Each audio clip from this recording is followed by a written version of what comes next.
went very quickly from going in with a sort of a menu of sweets that, we'd go in and we'd ask a farmer for a 3-metre buffer. We quickly moved from that to going in and asking a farmer for a 3-metre buffer in the right place, and then a 1-metre buffer everywhere. So there's the right measure in the right place. It's great to be back with another Environment Edge podcast, and you're very welcome to the show.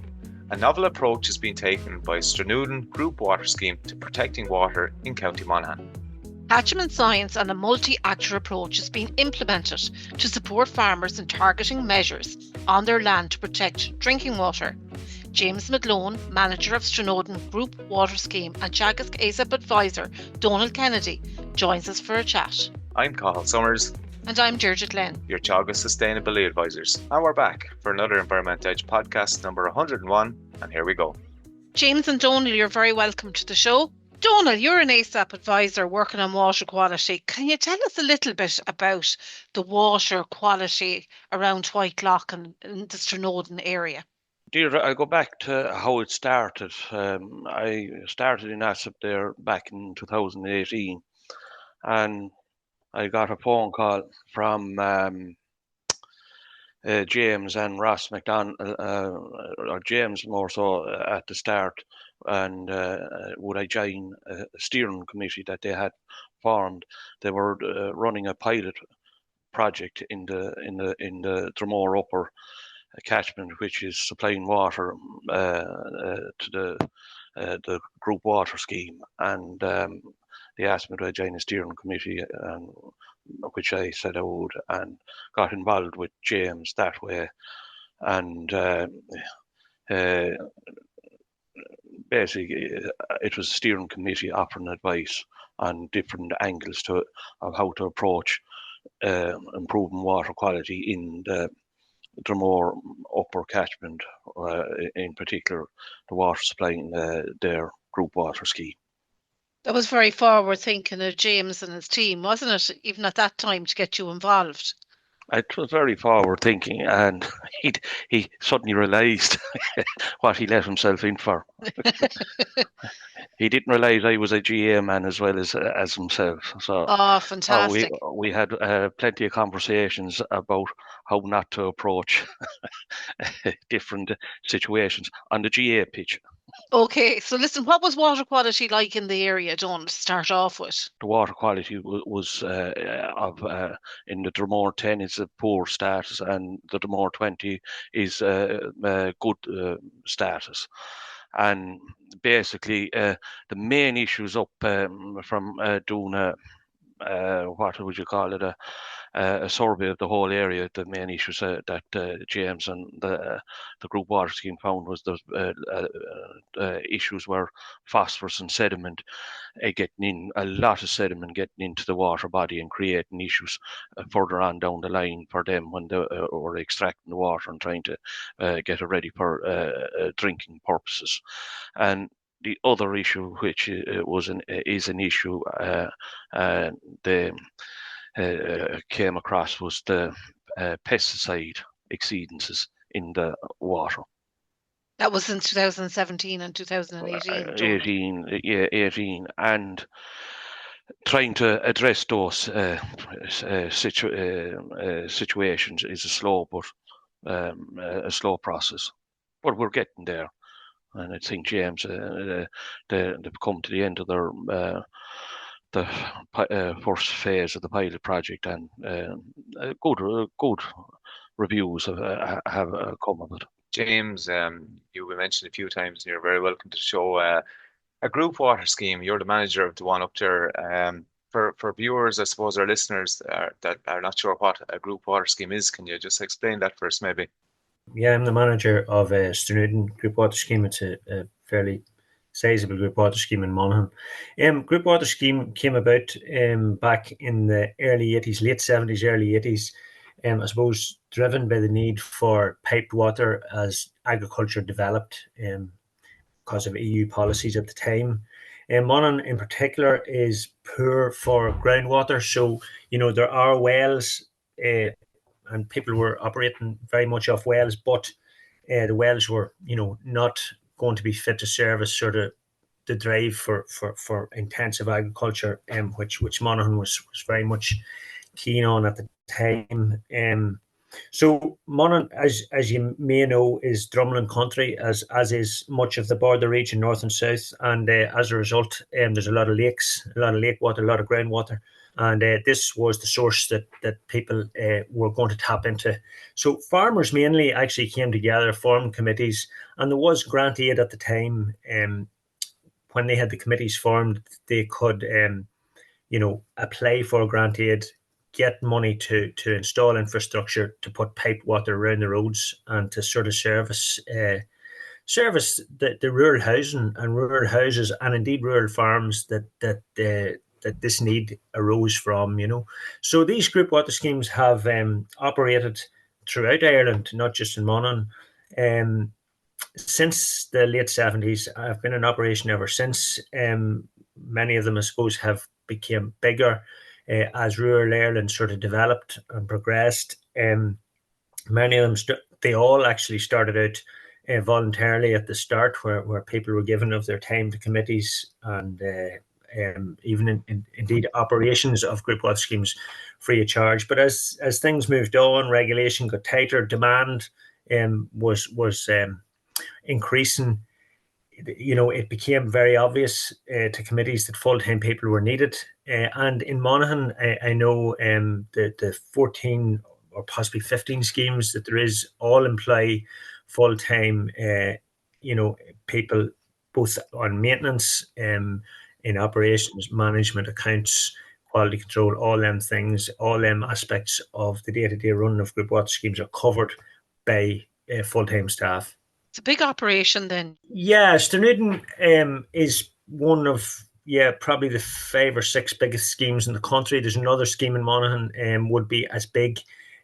We service about 1,800 connections in sort of mid to north Monaghan. We service, of them 1,800 connections, about 1,350 or so are domestic dwellings. There's about 450 farms included in that. In Monaghan, as you know, there's an awful lot of poultry. There's an awful lot of intensive dairy now as well, mushrooms, all that sort of intensive agriculture. And intensive agriculture demands quality water now, not like years ago, when it was a matter of just getting water. Now it has to be quality water, and it increases the reliance of rural agriculture on group water schemes. We're down in a sited country, I suppose, where there's a culture of wells. A lot of people have their own well farms, domestic houses down here, and you have an issue with groundwater, so it's not easy then to sink a well where you are. It's obviously there's the yield is the biggest problem, Kat. You will get water, but it's the quality and indeed the quantity in an awful lot of cases of the water that you get. So the one thing, I suppose, for someone thinking of connecting to a scheme, at least they're guaranteed water, number one, and they're guaranteed quality water nowadays. So it's an option that they go for quite readily.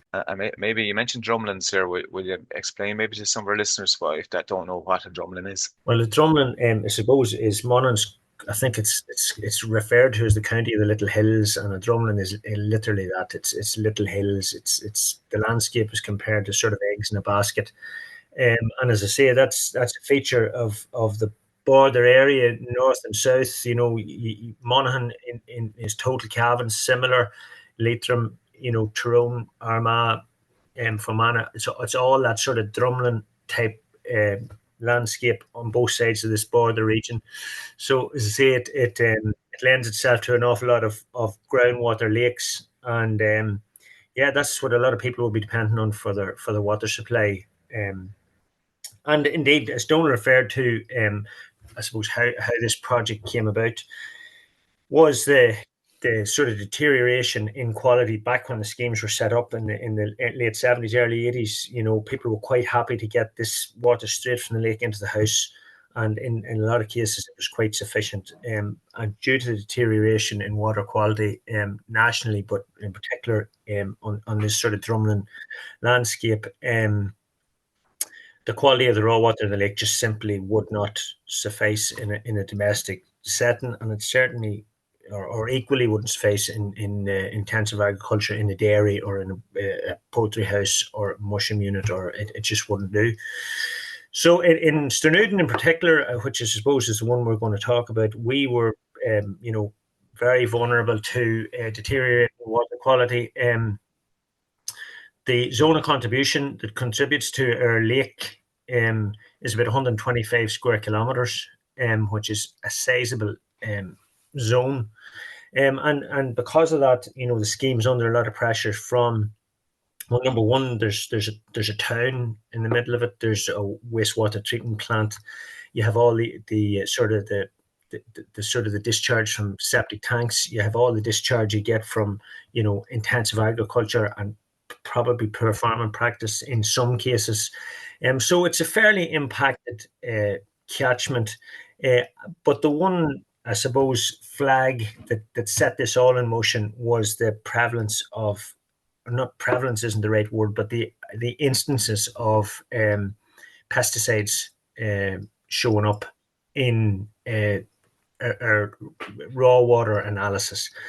So we had one failure then that showed up on the drinking water side, and it was something that caused the committee and myself a fair bit of concern. James, sorry, was it MCPA in particular, or yes, was it there? was Okay. MCPA in particular, yeah. All right, okay. You have a few rushes there, you do. We have an odd rush, yeah. And just an odd one. An odd one. And this failure, as I say, caused us a fair bit of concern. We got on to the National Federation of Group Water Schemes, who is the advisory and indeed lobby group for group water schemes nationally. And I spoke to the then PRO, or public relations employee of the Federation, Brian McDonald.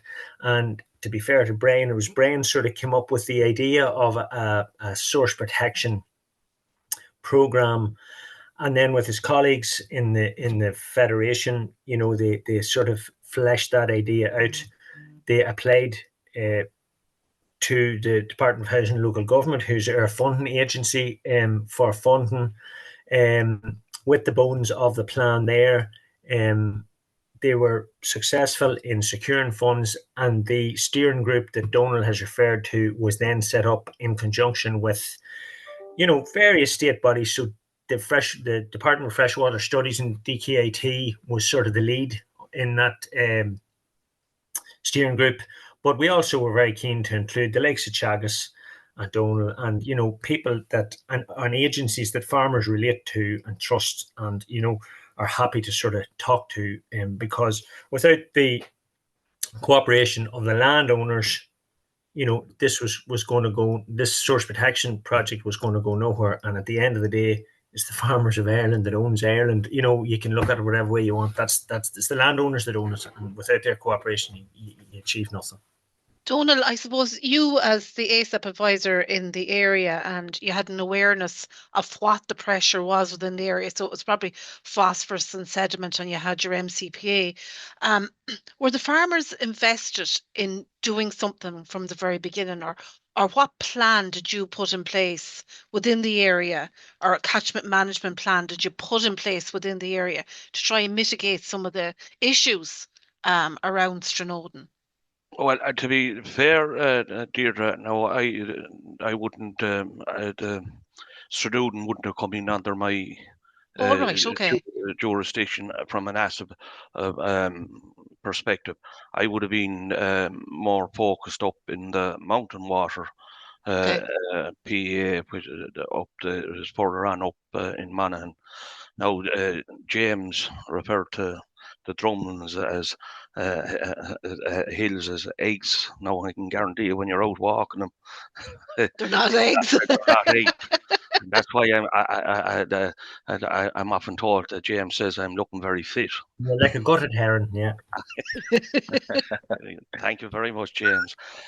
But if the gut wasn't there, it would be even better. But no, in fairness, I would have in relation to Stranooden, I would have called to. I'd have gone with the source protection officer down to the areas that and James and the source protection officer were looking at. And I would have put in the suggestions that metrics that I would feel that would work.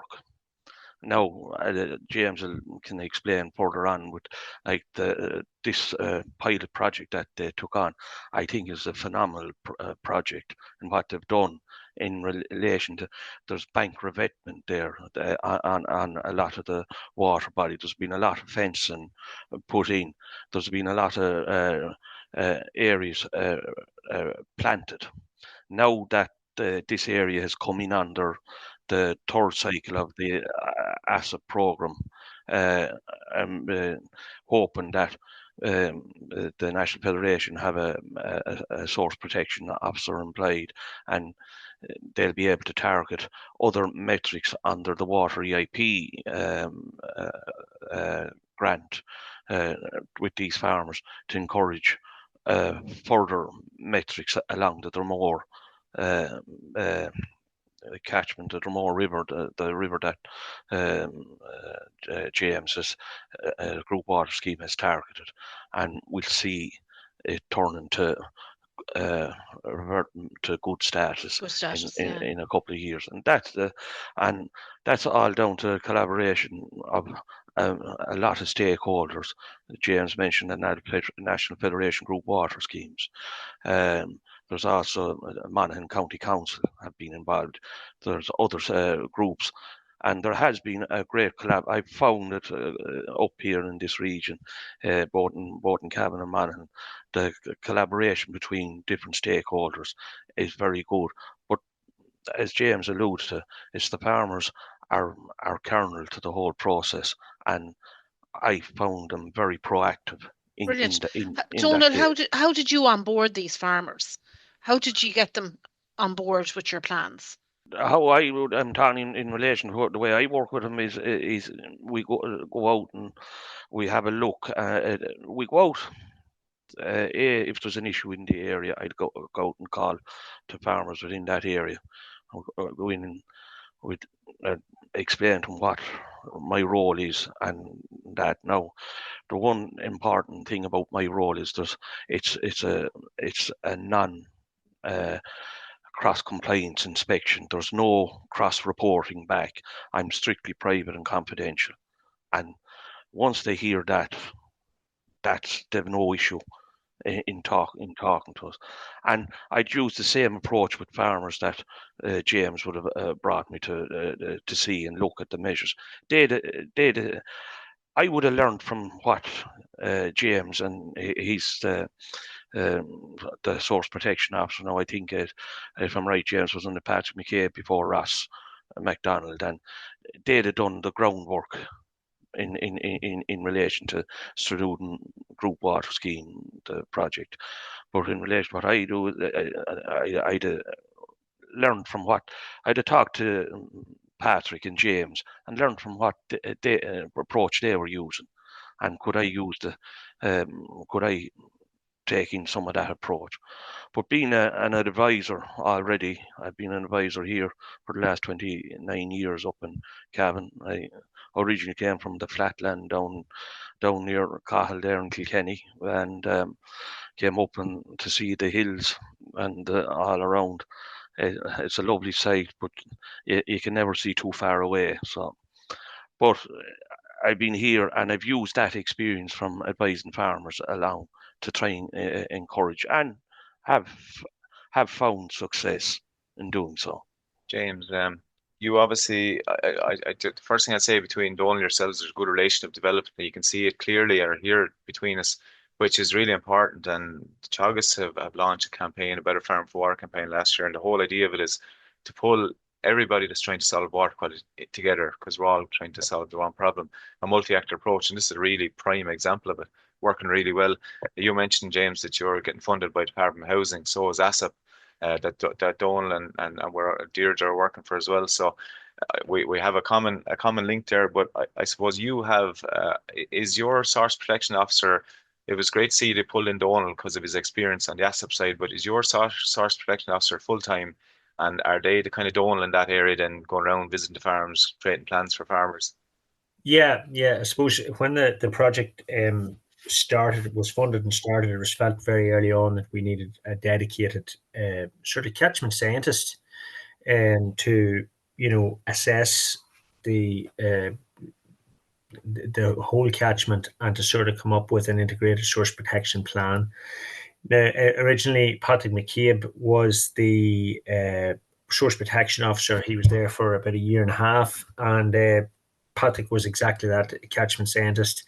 But he was very much, he was local. He was based in the community. He was a member of the Group Water Scheme. He was well known. He was a GAA man. He was just a typical local, and with a very untypical set of skills that allowed him to go into the source area and to sort of highlight very quickly, where he saw the issues, and sort of list out the mitigation measures that may start to address the issues.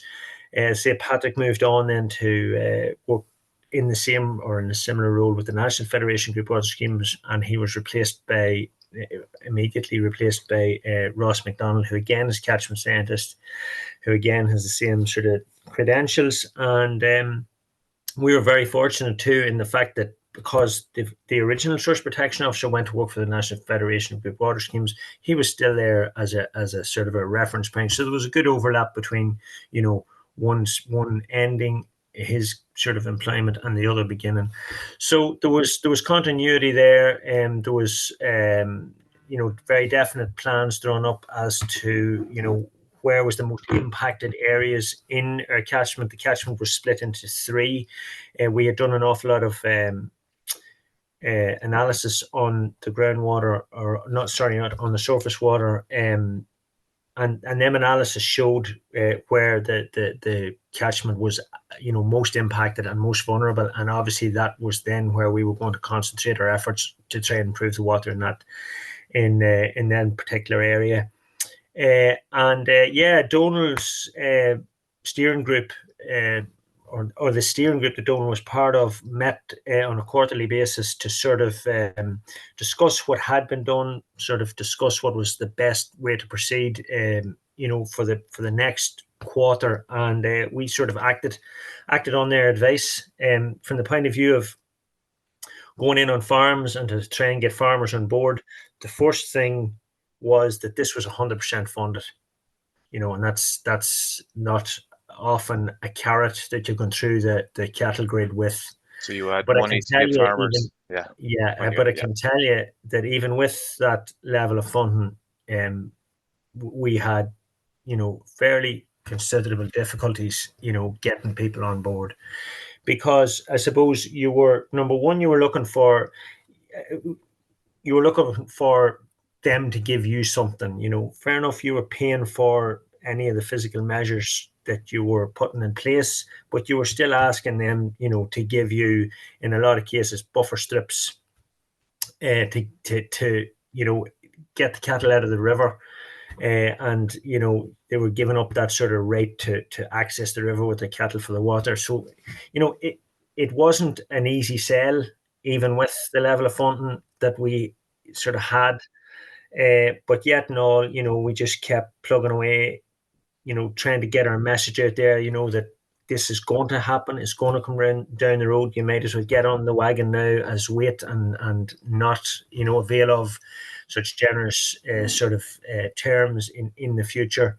And, we weren't deceiving anyone with that message. That is the case. And we did. We ended up reasonably successful. We had one or two situations where we had to pull out, that we just couldn't agree. But we did sort of, we tried everything before we do that, because, we always kept the bigger picture in mind, and that was, ultimately to try and improve the quality of the water. So there you have it. Tune in next time to hear more interesting chats and discussion. Myself and Deirdre will be back in 2 weeks' time, but do give us a review on Apple and Spotify or wherever you get your podcasts. Thanks for listening to the Environment Edge podcast.